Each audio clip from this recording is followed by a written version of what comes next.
Colossenses capítulo 2, versículo 14. Havendo riscado a cédula que era contra nós nas suas ordenanças, a qual, de alguma maneira, nos era contrária, e a tirou do meio de nós, cravando-a na cruz.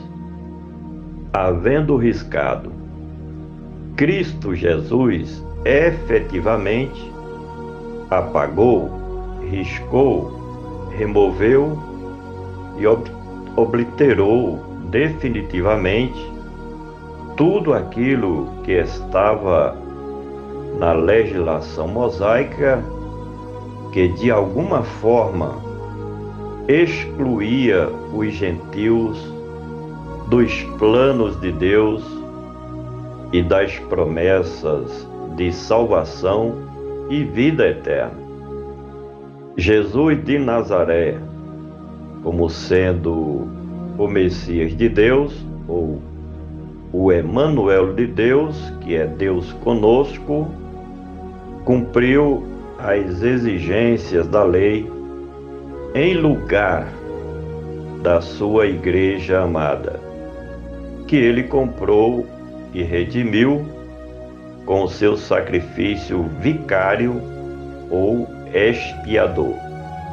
Na nova aliança da graça de Deus, conforme o Evangelho das Boas Novas, nenhum seguidor de Cristo está obrigado a cumprir a lei de Moisés.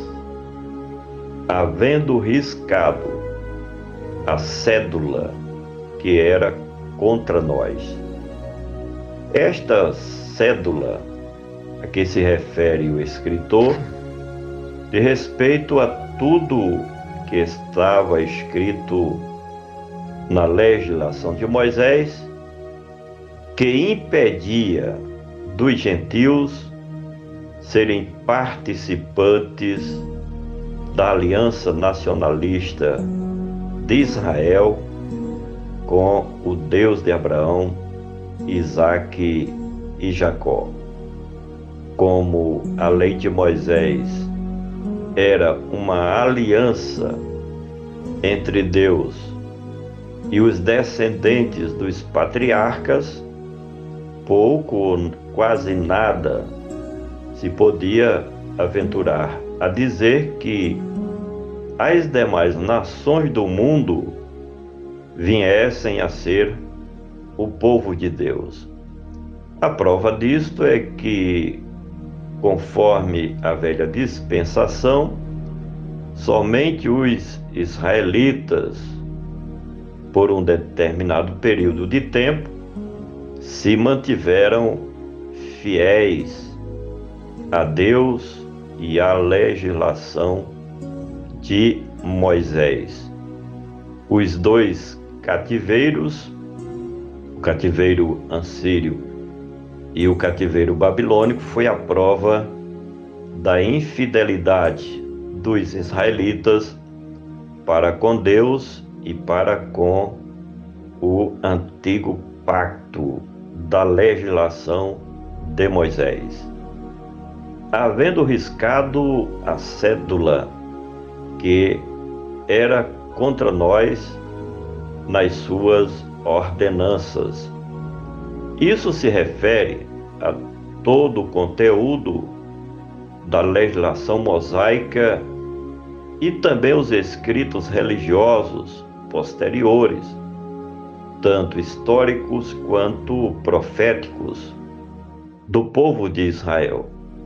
Já no tempo da nova aliança, ou com a implantação da legislação de Cristo, como nova aliança para a Igreja de Cristo Jesus, os judaizantes, que eram conhecedores das ordenanças da lei, procuravam de todas as maneiras transtornarem as poucas referências escriturísticas que eram favoráveis à formação da Igreja de Cristo.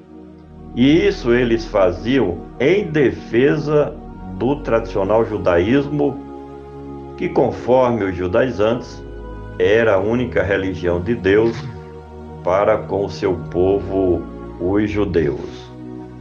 Havendo riscado a cédula que era contra nós nas suas ordenanças, a qual de alguma maneira, como boa parte dos escritos de Paulo foram redigidos para combater as heresias da época da igreja do primeiro século de nossa era cristã, esse texto se compõe de um ataque direto às forças do judaísmo, que procuravam prejudicar o andamento do cristianismo no mundo.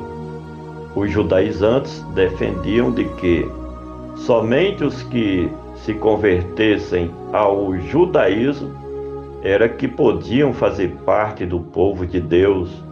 Com isso, combatiam o cristianismo e, por consequente, lutavam contra o Cristo de Deus e contra a sua igreja remida.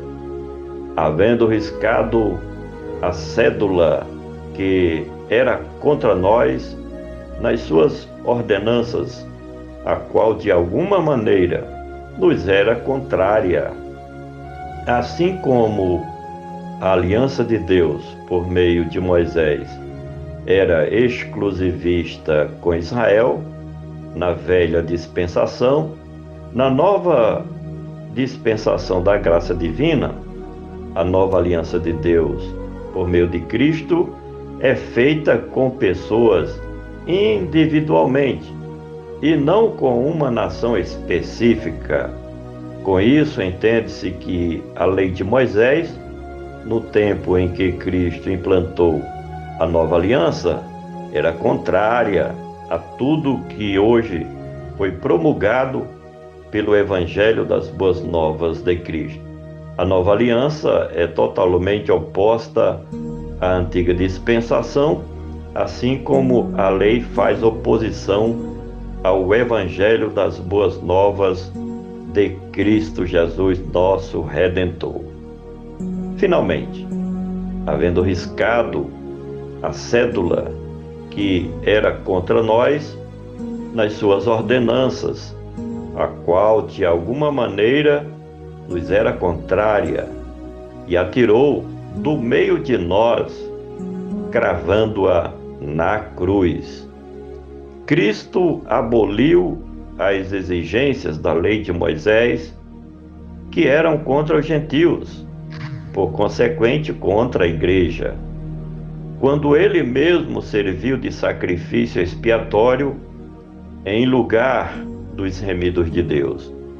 A morte vicária do Cordeiro de Deus, que tira o pecado do mundo, produziu a reconciliação e a paz dos remidos de Cristo com o Criador de todas as coisas. A morte de Cristo Jesus na cruz do Calvário teve efeitos positivos em favor de todas as nações do mundo, porque abriu a possibilidade real de salvação e vida eterna para todos os povos do mundo. Portanto, Cristo pagou o grande e alto preço da nossa redenção, nos abrindo o caminho de acesso ao trono da graça, a fim de recebermos o perdão do Deus de justiça e do Deus da verdade. Por gentileza, compartilhe este comentário. Vamos juntos semear a palavra do nosso Deus.